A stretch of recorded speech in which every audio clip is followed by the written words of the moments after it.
Grabamos. Bueno, entonces, como les decía, vamos a compartir acá pantalla. Vamos con el protocolo de columna o columnas. Vamos a estudiar las tres, ¿sí? Pero que estudiemos estas tres no significa que haya diferencias, o sea, porque se estudian de una forma muy similar. Así que bueno, vamos a levantar un poquito, compartimos pantalla bien y grande. Bueno, entonces vamos a partir con la clase número 2.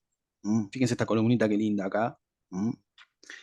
Uno de lo que podemos decir sobre esta columna que estamos viendo, se me fue, es lo siguiente, que se me fue la imagen.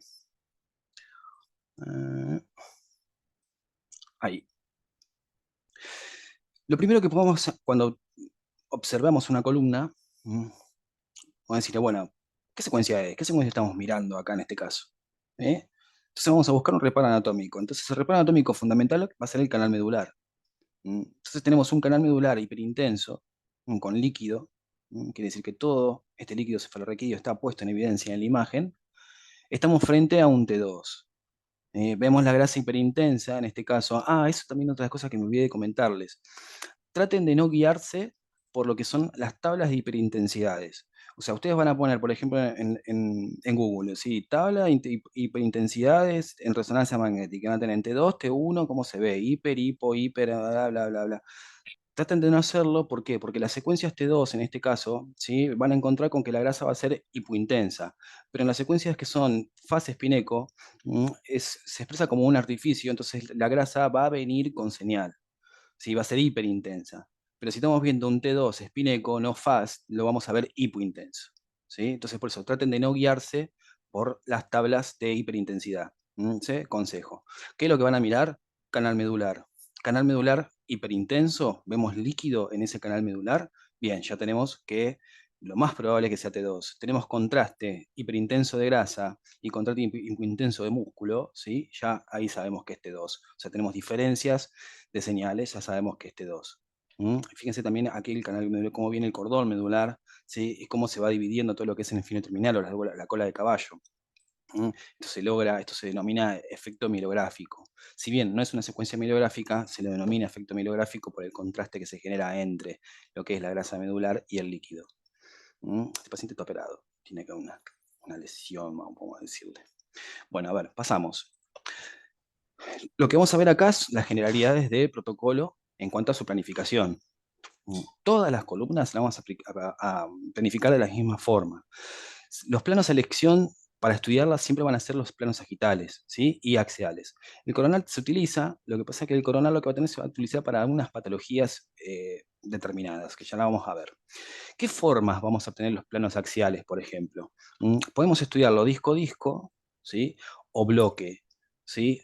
O ambos. Esto depende. Si hay una patología, por ejemplo, estamos haciendo una columna y nos encontramos con un canal estrecho, por ejemplo, estudiamos disco-disco y además también hacemos un bloque para poder evaluar la estenosis de ese canal. Fíjense acá siempre los planos sagitales bien perpendiculares, ¿sí? Los coronales también perpendiculares a lo que es el cuerpo de la vértebra. Y no tiene muchos más secretos. La planificación va a ser siempre la misma, tanto para cervical, para dorsal o para lumbar. Siempre sagitales.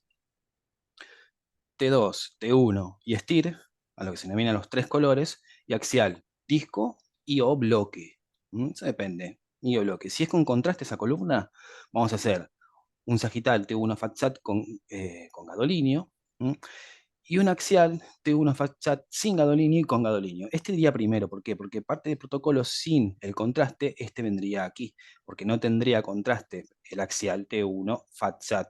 ¿Sí? ¿Por qué? Porque después vamos a querer compararlo, uno con contraste y el otro sin contraste para ver las diferencias, ¿cierto? Imágenes comparativas. Entonces, adquisición de columnas, se realizan secuencias que marcan dentro de un protocolo, secuencias y su planificación que ya la vimos. Por su forma y disposición, planos, sagitales y axiales como referencia. Por otro lado, los coronales no son habituales, pero en algunas patologías se utilizan, ¿sí? O a veces en algunos lugares ya directamente está parte como protocolo, un coronal T1 o un coronal T2. Secuencias opcionales. acá vamos a tener opcionales porque, digamos, dependiendo de qué indicación nos llega, podemos tener una diferencia en los protocolos. O sea, tenemos el protocolo por un lado, inamovible, ya sabemos que no lo vamos a tocar, ¿sí? Cómo se trabaja en esa institución, pero supongamos que el paciente viene por un sangrado, un sangrado dentro de la médula del cordón puede pasar. ¿Qué secuencia vamos a utilizar? Un T2 estrella. Un T2 estrella son secuencias que van de la mano con sangrados. Cuando queremos estudiar un sangrado, vamos a tirar siempre un T2 estrella. Por otro lado, axiales T1 con saturación de la grasa, IO time of flight, esto es una sigla. Esto nos dice que es una angioresonancia. Podemos estudiar pasos pequeños, vasos nutricios de arterias de la columna también, o sea, de lo que es parte del cordón medular, cuando hay una sospecha de una lesión vascular que viene de la mano con esta palabrita que vemos acá, sagitales en difusión, DWI, Diffusion Water Image, ¿sí? Vamos a linkearlo con lo que es isquemia. O sea, nosotros cuando veamos difusión por un lado, sabemos que la técnica de difusión va a ser la única que nos va a mostrar una isquemia subaguda o aguda. Va a ser la única técnica que nos va a mostrar esto. Y estando de guardia, por ejemplo, o estando en internación, nos puede llegar una orden con esta palabrita, Sigüora. Estas también son siglas que nos indican que hay una lesión en el cordón de la médula sin, without, ¿sí? Radiologist imagine, o sea, ¿cómo decirlo? Sin una lesión evidente, ¿sí? O sea, una sospecha de una lesión en el cordón medular, pero que no tiene un carácter de imagen. O sea, vamos a ver una columna normal, ¿sí? Pero puede estar lesionada. ¿Y cómo puede estar lesionada esa columna si no tiene un signo radiológico que nos dice que está lesionada? Puede haber una lesión en algún vaso, ¿sí? Que está produciendo una isquemia dentro de ese cordón y por lo tanto nos está dando un síndrome medular. Si el paciente tiene una pérdida, ¿sí? De alguna de sus funciones, ya sea una paraplegia, una tetraplegia, depende, pero no tenemos ningún signo evidente de lesión. Axel estedoso, STIR, ¿eh? Sospechas de cuando tenemos una lesión en la unión occipito-cervical, o sea, todo lo que es la ternera occipitatloidea, ¿sí? Cuando sobre todo hay latigazos. ¿Sí? Cuando tenemos latigazos, siempre de buena práctica realizar axial T2 y STIR, ¿sí? A la base del cráneo y parte de, eh, de la cervical. Entonces, dentro de una indicación médica de exploración y su diagnóstico presuntivo se debe atender a los hallazgos en imágenes obtenidas para luego completar el protocolo. Responsabilidad que muchas veces se debe asumir en una guardia de diagnóstico por imágenes. Haces una guardia, a nosotros nos llega columna lumbosacra, ¿sí? Diagnóstico lumbalgia, ¿sí? Pero nos encontramos por ahí con otra lesión, ¿sí? Y debemos atenderla a esa lesión. Debemos saber bien también qué es lo que estamos mirando. Por eso vamos a hacer hincapié en patologías y esta tablita de lo que son secuencias adicionales. Mielografía, radial o 3D, ¿sí? Cuando queremos visualizar la emergencia de los nervios radiculares. También ya la vamos a ver ahí. Puede venir alguna orden con una mielografía. Esto también les digo, las imágenes que vamos a ir viendo van a estar correspondientes a este protocolo, ¿sí? No están, digamos, puestos, aquí está el T1, ¿sí? Lo que vamos a ver es directamente la imagen para que ustedes también vayan, ¿sí? Ajustando el ojo. Mm. ¿Qué vemos acá? Vemos dos cortes sagitales, ¿sí? Vamos también, ¿qué más podemos decir? Vamos a una paciente femenina, por ejemplo, vemos un poco de ruido acá en la pelvis, nos vamos a la columna, vemos todo el canal perfecto, vemos las alturas de los discos, ¿sí? Vemos acá que hay un cambio, ¿sí? En los huesos, o sea, vemos que hay un aumento de líquido, hay edema, ¿sí? Esto nos dice que puede ser un cambio MODIC dentro de la sustancia del hueso. Además, también vemos que el plano está un poquito hacia atrás también. ¿Y qué secuencia es? ¿Sí? Tenemos líquido hiperintenso, tenemos contraste de grasa sobre músculo, listo, tenemos T2.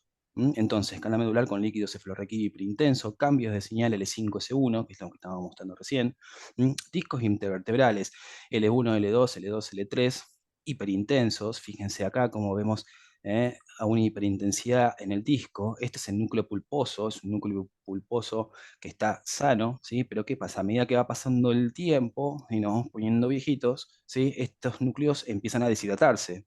Al deshidratarse comienza a ser propenso para que se produzcan lesiones, ¿sí? Por desgarros del anillo fibroso, que acá vemos uno. Vemos un pequeñito desgarro en el anillo fibroso. Este paciente tiene lumbalgia, le duele de justo la parte lumbar. ¿Expresa una lumbosatalgia? ¿Quiere decir que el dolor se le puede ir hacia ambas piernas? La respuesta es que en este caso va a ser que no, el paciente no tenía, ¿sí?, signos de clínica como para sospechar una lumbosatalgia. Una lumbosatalgia quiere decir que la lesión, además de estar produciéndole dolor en la lumbar, en este caso, está impactando una raíz nerviosa que le produce también dolor en la pierna. Entonces tenemos por un lado lumbalgia, el dolor localizado en la parte lumbar, y lumbociatalgia cuando se va hacia los miembros inferiores. Vamos otra vez con imágenes. Aquí estamos viendo, ¿sí?, en el canal medular. No vemos líquido, ¿sí? Vemos el canal medular, pero como que lo vemos vacío, ¿sí? No hay señal. Entonces vemos contrastes de grasa hiperintensa por sobre tejidos hipointensos, no tenemos líquido, tenemos T1. ¿Mm? Entonces, fíjense también esto, cómo los mismos parámetros estamos, como que se repiten en las imágenes. Recuerden, todo lo que son los ligamentos longitudinales, ya sea el anterior o el posterior, no van a tener señal por resonancia magnética. ¿Por qué? Porque no hay hidrógenos. Entonces, canal medular y líquido cefalorraquídeo hipointenso, disminución de la altura del espacio L5, S1. Fíjense cómo con respecto a estos, este espacio está disminuido. ¿Mm? Artrosis en los bordes de la vértebra L5, S1. Fíjense ahí cómo tenemos artrosis en las puntas, ¿sí? Aquí y en la parte posterior. ¿Mm? Seguimos pasando. ¿Qué estamos viendo acá? Sí, primero, canal medular, ¿cómo lo vemos el líquido? Hiperintenso. ¿Sí? Vemos la grasa, hipointensa. Vemos todos los tejidos hipointensos. Por lo tanto, estamos frente a una saturación de los tejidos. En este caso, lo que estamos viendo son sagital, estir, líquido hiperintenso, y todos los otros componentes, o sea, todo lo que sean los otros tegumentos, van a aparecer sin señal, van a aparecer hipointensos. Por lo tanto, tenemos estir, líquido cefalorraquídeo hiperintenso, cambios de señal L5S1, también acá se evidencian cuando son cambios MODIC. Esto es muy importante a la hora de ver, eh, a la hora, mejor dicho, de discernir patologías, diríamos, de la médula, ¿sí?, si esta patología es proliferativa o es un cambio medular por producto de artrosis L5S1 en este caso, ¿sí? Para saber si es una imagen lítica, ¿m? En el STIR se va a comportar de una forma, en el T1 de otra manera y en el T2 de otra manera. Eso ya lo vamos a ver también más adelante. ¿Cómo son los cambios? ¿Cómo podemos discernir un cambio módico normal degenerativo por sobre una enfermedad proliferativa? Desgarro del anillo fibroso, L4, L5, acá que lo habíamos marcado, cómo vemos el anillo fibroso y cómo vemos un poquito de señal ahí, esa señal no debería estar, ¿sí? Artificios por movimiento de la cavidad pelviana, fíjense acá cómo directamente se borra todo lo que son, lo que es la parte de la cavidad pelviana, ¿verdad? Si veíamos en el T2, lo veíamos un poquito mejor, más definido, con más detalle, si bien hay movimiento, ¿sí?, acá prácticamente está borrado, quiere decir que hay movimientos peristálticos muy altos, o sea, muy grandes. Estos movimientos, el movimiento es el enemigo de la resonancia, no queremos que haya movimientos en la imagen. Para detener estos movimientos peristálticos hay una medicación que es la iosina, que se inyecta al paciente, ¿sí?, y los movimientos peristálticos se detienen. Entonces podemos evaluar mucho mejor lo que es la cavidad pelviana. Esto también vamos a ver protocolos. Cuando veamos pelvis, vamos a ver parte de pelvis de alta resolución, y ahí vamos a ver cómo la iosina hace que se detengan los movimientos. Bien, seguimos con el protocolo. Ahora vemos grupos de axiales, ¿sí? Entonces, ¿qué es lo que vamos a ver también? Decimos, ¿qué secuencia estamos viendo? Lo mismo, vamos al canal medular, ¿sí? Nos metemos ahí, en el canal medular. Vemos que es hiperintenso, tenemos líquido, ¿sí? Vemos que hay contrastes de tejidos. Perfecto, entonces, secuencia T2. Acá tenemos la planificación, fíjense en los cortes aquí arriba, pequeñitos como van bajando. Fíjense también el tamaño del canal medular. A su vez también vemos lo que son las articulaciones facetarias, ¿sí? Vemos que estas articulaciones facetarias tienen los bordes irregulares. Entonces podemos decir que hay artrosis.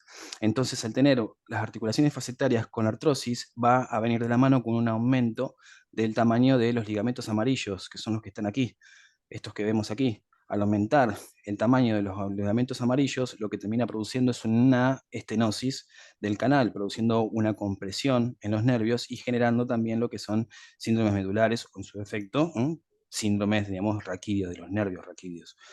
Y discos intravertebrales con señal conservada. Fíjense los discos, como se ven acá también. Vemos el núcleo pulposo y el anillo fibroso alrededor. Núcleo pulposo y anillo. Lo mismo. Pasamos, vamos a bloques más bajos. Esto es lo que les decía, lo que les venía diciendo. Fíjense el tamaño de lo que es el canal. Fíjense aquí cómo directamente se disminuye, prácticamente desaparece. Aquí hay una compresión. Este paciente puede tener lo que se llaman lo que son los síndromes de cola de caballo.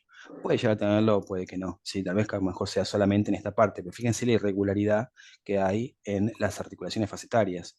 Esto comprime el canal. Entonces, al comprimir el canal, una de las formas de estudiarlo es, además de bloque, de disco disco, como estudiamos acá, todo un bloque para evaluar el canal medular. Fíjense los nervios cómo salen del agujero de conjunción.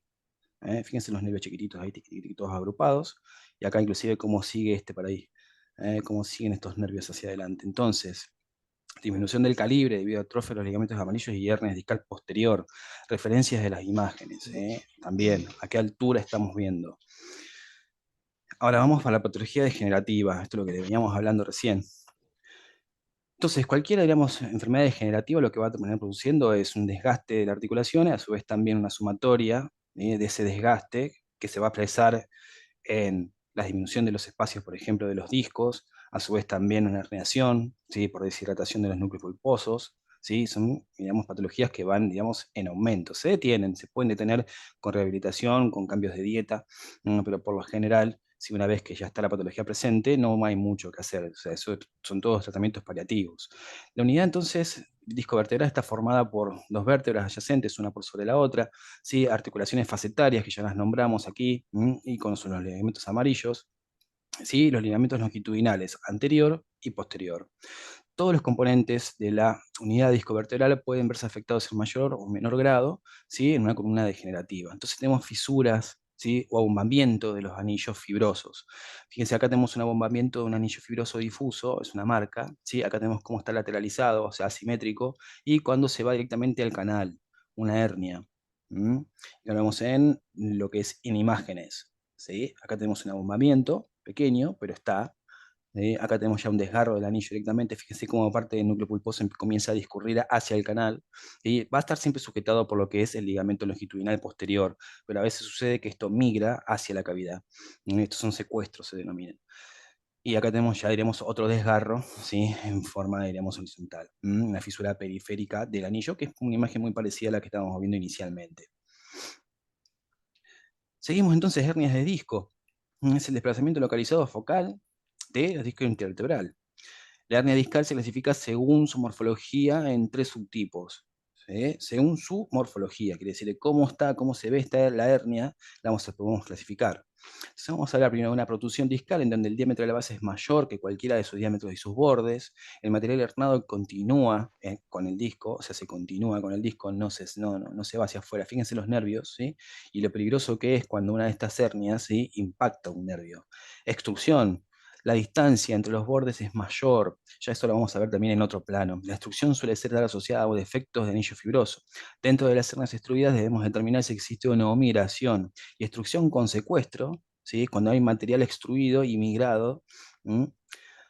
No presenta comunicación con el disco, quiere decir que se salió directamente ese material y emigró. Entonces la pregunta es, supongamos que encontramos aquí un secuestro, ¿sí? De material emigrado hacia arriba, hacia cefálico, ¿sí? ¿Qué hacemos? ¿Nos quedamos con el protocolo nada más o hacemos un bloque entero cortándolo para ver si este impacta o no con los nervios? Pero la respuesta es, hacemos un bloque, hacemos todo el protocolo y además también hacemos un bloque para estudiar ese secuestro, ya sea en donde esté. La idea de resonancia es no pasarse por alto estas cosas, ¿sí? Profundizar sobre lo que estamos encontrando. Si bien, vamos a decir, no, pero esa no es nuestra tarea, eso no es nuestra tarea de informar y tener conocimientos de patología, sí, la realidad es que no, está bien, no es nuestra tarea, pero no, al no ser nuestra tarea, eso no significa que no sepamos lo que estamos viendo y además también como nuestro mensaje, nuestro trabajo, ¿sí? Es de facilitarlo, justamente, de poder que ese paciente se vaya con su diagnóstico lo más certero posible. Entonces la idea es tratar de encontrarnos con imágenes, ¿sí? Y una vez que nos encontramos con imágenes, complementarlas, nunca dejarlas sueltas, ¿sí? Siempre ver los estudios, ver cuando estamos sacando las imágenes, porque si no, se nos pueden plantar cosas y eso puede ser un prejuicio muy grande para el paciente.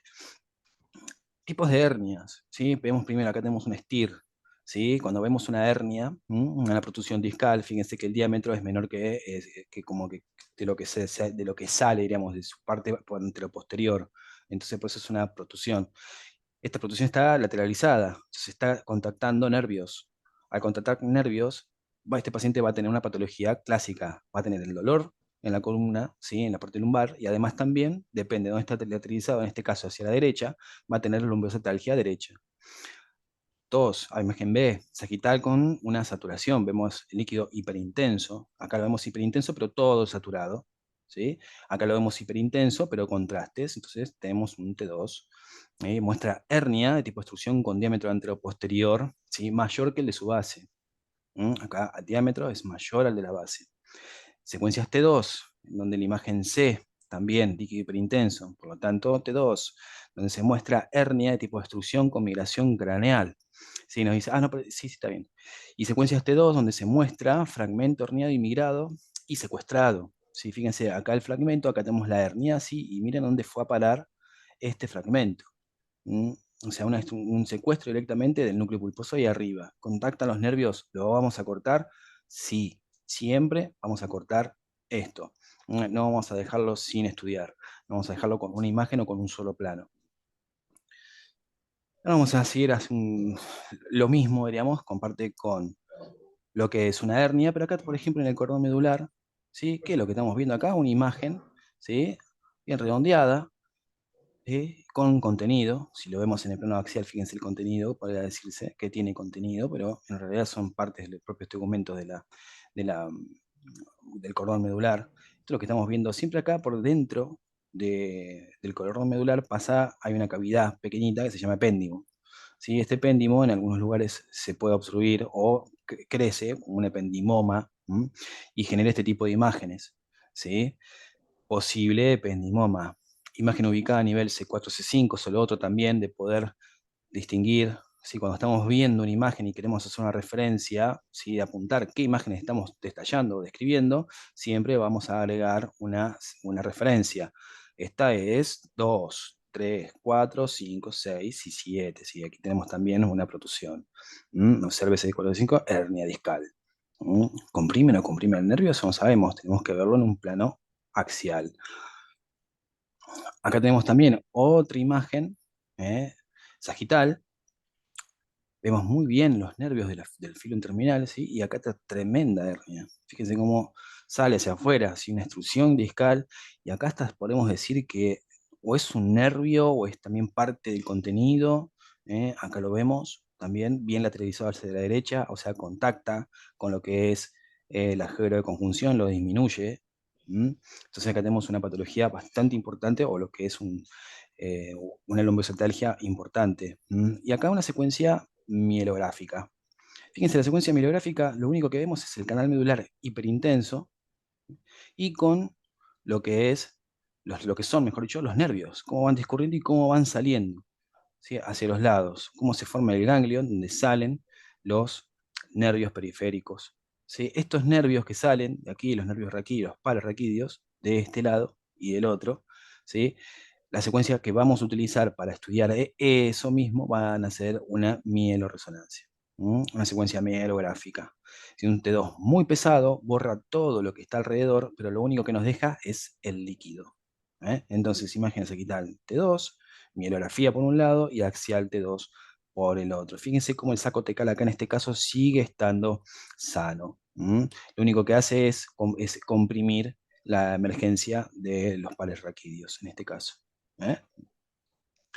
Acá vemos mismo caso, tenemos el mismo caso, pero con contraste. ¿Qué podemos decir de la primera imagen? Entonces, imagen sagital, T1, saturada, ¿sí? Vemos que todos los tejidos, ¿sí?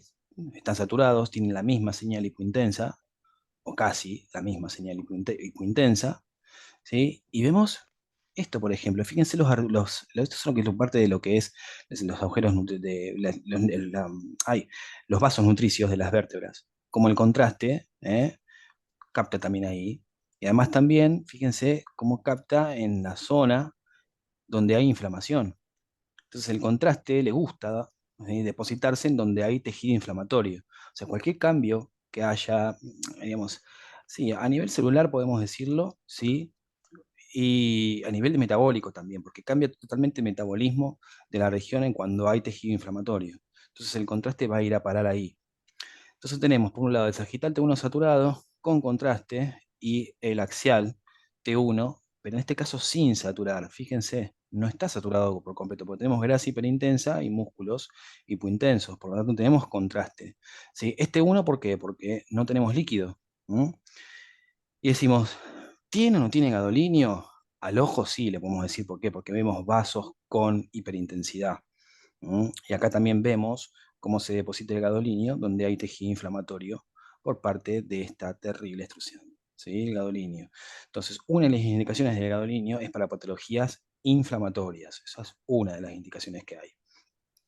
Ya vamos a ver bien también el gadolinio, cómo funciona y demás. Acá tenemos una cervical. Esta columna cervical, a primera impresión, lo que vemos es que si, por ejemplo, miramos la parte dorsal, vemos muy bien el líquido hiperintenso, vemos el cordón, ¿sí? Vemos la separación entre ellos, pero si vamos acá a la parte cervical, empieza a ver todo como que lo hubiesen agarrado a la columna y lo hubiesen apretado así, ¿cierto? Como que lo hubiesen apretado. Entonces eso se denomina canal estrecho. Es una de las indicaciones que también nos podemos hacer frente, ¿sí? Columna cervical por canal estrecho. Entonces, se le aplica el protocolo y además se le adicionan secuencias en bloque para poder estudiar todo ese canal. Fíjese inclusive hasta cómo hay partes de señal dentro del cordón medular. Sí, esto es algo que ya estaríamos, es algo grave. No debería estar esa señal hiperintensa dentro del canal medular. Eso quiere decir que ese cordón está inflamado. La única forma de este paciente de poder, digamos, disminuir su dolor, su patología, digamos, es operándolo, es tratando de levantarle las alturas y bajar lo que es la compresión que tiene propia de, por un lado, las articulaciones facetarias, ¿sí? Y a su vez también los abombamientos que tiene, de los discos. Es una patología, esta es una columna muy, muy patológica. Observa clara disminución del calibre del conducto medular, abombamiento y hernias discales, artrosis de las articulaciones facetarias en ambas contribuyen a la estenosis del canal estrecho. El paciente refiere conjunto de síntomas que incluyen cérvico, braquialgia, le duele, ¿sí? El cuello, le duelen los brazos, tiene parestesias en los dedos, en las manos, esta es eso, hormigueo clásico, o directamente se duerme, ¿sí? Algunos de los sectores del brazo. Eso son todo lo que es clínica de lo que viene de este tipo de patologías, cuando hay compresión, ¿sí? En el cordón. Alteración de la coordinación y los movimientos de los dedos, disminución de la fuerza de presión, alteración de la marcha, parestesia, sensación de frío. ¿Mm? Esto todo lo que sería una cervicobraquialgia lateral.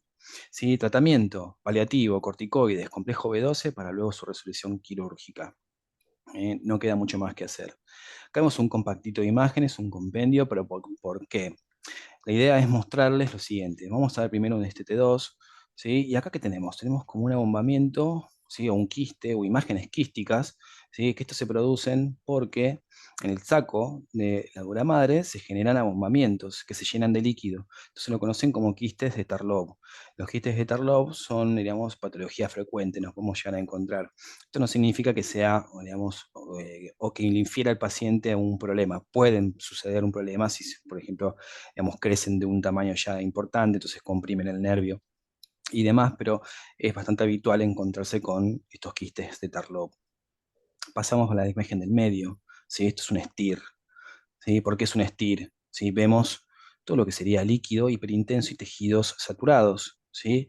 Y empezamos a ver el hueso, fíjense todas estas imágenes hiperintensas que vemos acá, inclusive que llega a esta parte mediastino posterior, ¿sí? Decimos, ¿qué es todo esto que está acá? Bueno, esto es un caso clínico de un cáncer de mama, que se extendió demasiado agresivo, ¿sí? Y se extendió hacia todos lados. Fíjense cómo hasta recubre lo que son las partes, digamos, de los troncos brachiocefálicos.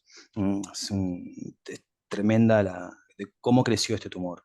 ¿Sí? Una paciente muy joven, recuerdo, una paciente de 26 años, ya inclusive con infiltración ósea, por eso controles, también vamos a ver protocolos mamarios, háganse sus controles, chicas, no dejen de ir al ginecólogo. Por otro lado, acá coronal, ¿sí? ¿Qué estudiamos acá en este coronal? Vemos una columna que tiene ¿eh? Totalmente corrido su eje, lateralizado inclusive, ¿sí? Unas hernias con unas artrosis bastante importantes, ¿verdad? Ya esto se denomina acuñamiento, cuando una de las vértebras se acuña sobre la otra, tipo como si fuese un gorrito. Estas son imágenes por acuñamiento. Entonces estamos viendo una escoliosis con acuñamiento, ¿sí? Mejor dicho, planos coronales se estudia escoliosis. Si vemos una columna con escoliosis, plano coronal. Acá, a ver, ¿qué vemos acá? Esto primero les comento.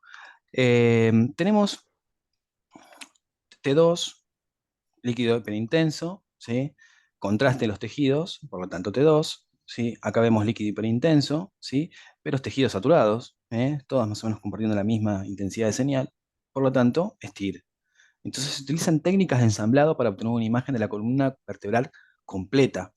¿Qué quiere decir esto? Que vamos a estudiar, mejor dicho, vamos a escanear por un lado la columna cervical con parte de la dorsal, todo lo que es parte de dorsal con parte de lumbar y parte de lumbar entera, y después esos cortes se ensamblan y tenemos toda la columna completa en su totalidad. ¿Mm? Eh, a ver, ¿alguien quiere decir algo sobre esto? ¿Alguien ve algo raro en esta columna? Permiso, quiero ver una cosita nomás. Sí, ahí está. ¿Alguien ve algo extraño? A la una, a la dos. ¿No? Nada extraño se ve, ni a las 3, perfecto. Bueno, viene la cervical. ¿Qué está pasando acá en esta cervical? ¿Mm? Vamos a contar. 2, 3, 4, 5. Uy, ya tengo esternón acá. Esta debería ser. Entonces, fíjense cómo hay como un superaxis, podríamos decirlo. Tenemos fusionadas las vértebras. Tienes menos vértebras. Vamos a decir que es un cuello corto en este caso. Pero esto es una variante anatómica. No significa que este paciente tenga algo en particular, ¿sí? Pero es una variante que nos podemos llegar a encontrar. Un cuello con menos vértebras. Una hiponumeraria o supernumeraria. Caso clínico, vamos a meter un bocadito de bioseguridad. ¿eh? Paciente de 50 años operado recientemente de artrodesis lumbar, concurre al servicio de emergencias por dolor lumbar y parestesia del miembro superior. Luego de la revisación se le indica resonancia magnética de la columna lumbrosacra por sospecha de fracaso de cirugía hecha hace 2 semanas. O sea, el paciente se lo operó y se lo manda a la casa para reponerse. Luego de 2 semanas vuelve a tener síntomas. Revisión de historia clínica y el mismo hace referencia a que al incorporarse a la cama sintió un estallido en la zona lumbar y por consiguiente pérdida total de la fuerza del miembro inferior derecho, predominio posterolateral. ¿Mm? Acá vemos la artrodesis, vemos la fijación, ¿sí? La pregunta es, ¿se realiza esta cirugía de fijación para elevar la altura de los cuerpos vertebrales y conseguir una disminución de la presión de los tejidos sobre los agujeros de conjunción? Esa, digamos, es la terapéutica, tratar de levantarle, ¿sí?, las vértebras para que los nervios discurran sin presión, entonces no genere dolor. ¿Mm? Entonces, permitiendo la emergencia de los nervios sin contactar otras estructuras y aliviar el dolor. ¿Sí? Entonces, tenemos un frente lumbar y perfil. La pregunta es, ¿se le hace resonancia a este paciente luego de 2 semanas de una cirugía? No, no, no se le tiene que hacer No se le tiene que resonancia. hacer, acá tenemos un no. Tenemos un no. Y supongamos lo siguiente, supongamos que este paciente depende sí o sí de caminar. Y hay que ver si tiene un fracaso de no cirugía. ¿Tenemos que esperar 3 meses para hacer una resonancia de control? La respuesta No, es tampoco. No, No vamos a no, esperar 3 meses. Entonces, no. ese es el caso. ¿Por qué? Porque nos vamos a encontrar con que a veces la bioseguridad va a chocar con lo que es el bienestar del paciente. ¿Sí? En este caso, se realiza una resonancia igual, por más que hayan transcurrido solamente 2 semanas luego de la artrodesis. ¿Por una qué? Pero pregunta. ¿Eh? el paciente llega con dolor tremendo y casi sin poder incorporarse y Claro, menos caminar con normalidad. Entonces, claro, claro. Y con una de hecho, cirugía, algo está pasando. claro, con una No cirugía podemos de hace dos esperar. semanas. Exactamente. Claro, Ese paciente no puede esperar. Por más no que nosotros puede, claro. sepamos que no podemos meter a ese paciente al resonador porque tenemos que esperar una determinada cantidad de tiempo para que el tejido se sane, se recupere, eso no indica que no se pueda hacer la resonancia y que el paciente no corra riesgo. ¿Sí? Entonces, relación, siempre. Relación, riesgo-beneficio. Esto vamos Una a ir pregunta. haciéndolo. Sí, claro. Ahí al paciente hay que darle algún consentimiento o algo por el estilo, ya que estamos como rompiendo una norma de bioseguridad. Sí. El paciente tendría que tener algún consentimiento por algo que pueda salir mal durante la resonancia, ya que el injerto, el clavo, al no estar suficientemente arraigado al Ujú. tejido cicatrizal, Sí. puede ser que se mueva. Puede ser que se mueva, puede ser que... Lo que va a terminar sucediendo en realidad es que va a aumentar la temperatura. Moverse no se va a mover.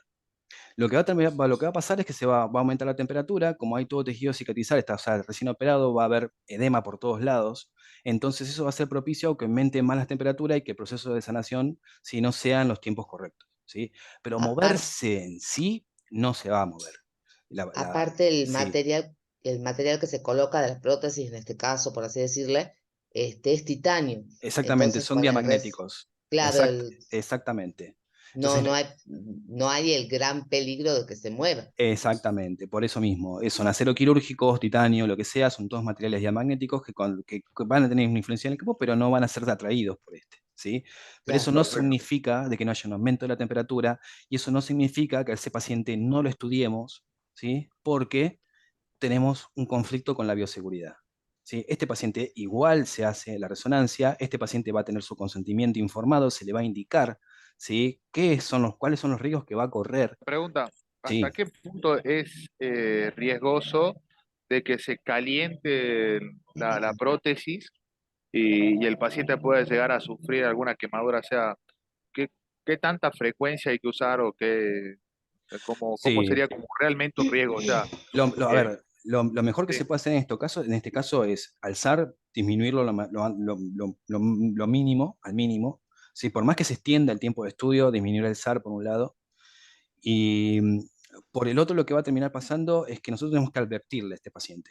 O sea, si tiene, por ejemplo, que siente que tiene algún aumento de la temperatura extra, se siente mucho calor, por ejemplo, también, tenemos que advertirle al paciente para que nos dé la alarma, ¿sí? Y no continuar para con el que nos estudio avise. en ese caso, claro. Que nos avise el paciente cómo se está sintiendo correspondiente al estudio. Lo más probable que este paciente se le pueda hacer la resonancia y que no corra ningún riesgo. O sea, que no le pase absolutamente nada, ¿sí? Que en prejuicio de su salud. ¿Mm? Así que bueno, es un puntito de bioseguridad como para tenerlo ya e ir avanzando con esto, porque también vamos a encontrar estos casos, que va a chocar a veces la bioseguridad con respecto a lo que les pasa a los pacientes, ¿sí? A ver, cortamos un segundito, hacemos la grabación y volvemos de vuelta ya para cerrar la clase. ¿Está? 5 minutitos y listo. ¿Eh? Esto dejo de compartir. Ahí va. Ya les aviso también por el grupo cuando estemos. ¿Eh?